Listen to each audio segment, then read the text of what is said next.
Hey BizManners! In this video, I'll go over a couple of tips to help you study for BizMan. Tip number 1. Know examples of real-life organisations for each area of study or concept within the study design. Knowing examples of concepts, ideas, processes and stages being implemented in a real-life situation can further your understanding of how it operates, which will allow you to write better responses. Examples of this could be using Linfox and the Green Fox strategy when discussing change management, or Toyota as an example for operations management. Tip number 2. Tip number 2. Use the study design as your basis or guide when learning the theories. The study design outlines Kotter's, Locke's, Hertzberg's, and Maslow's theories. Use the study design as your basis, as the information in different textbooks will differ slightly. For example, the names of each stage of Kotter's theory may change. While textbooks can be an excellent resource, they aren't written as a reflection of the study design, meaning the only material that is guaranteed to be assessed is in the VCAR study design. Therefore, it's better to be safe and use terminology that is familiar to the assessors, just in case. Better safe than sorry.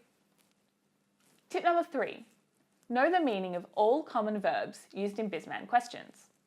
Words like discuss, evaluate, and compare are known to trip up students in the exam.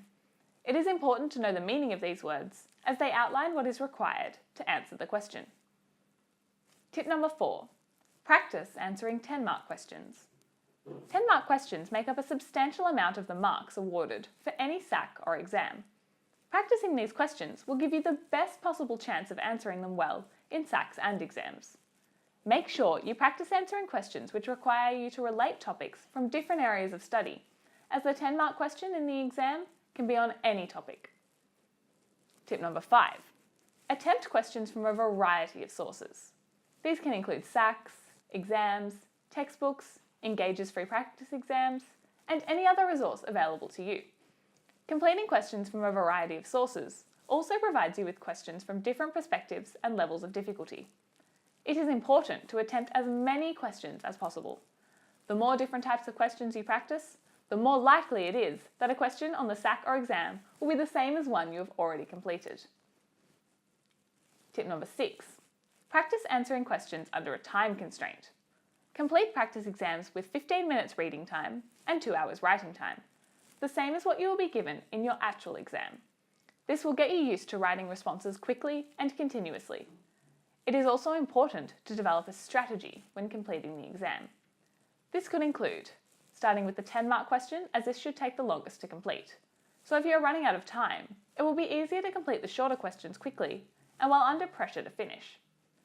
Or you could plan to start with the questions you can easily answer first and then move on to the more challenging questions.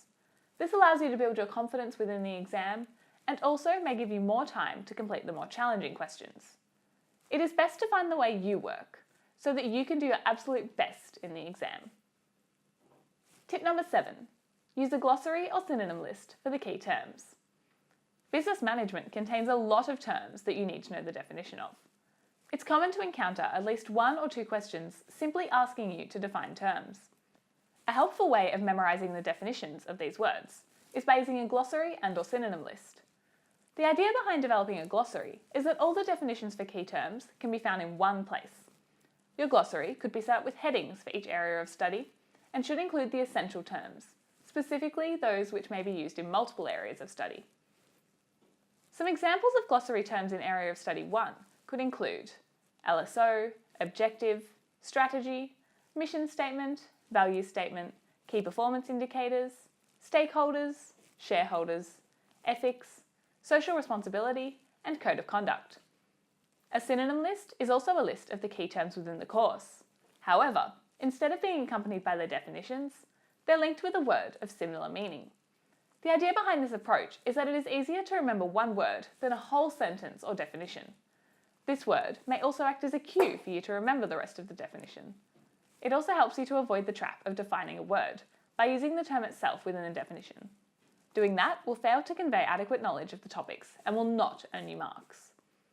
For the persuasive management style, a synonym could be sells. Sells is a synonym of persuades and will help to form the basis of the definition. In this case, the definition of persuasive management style is the management style in which a manager attempts to sell the decisions made to the employees. Thanks for watching and good luck!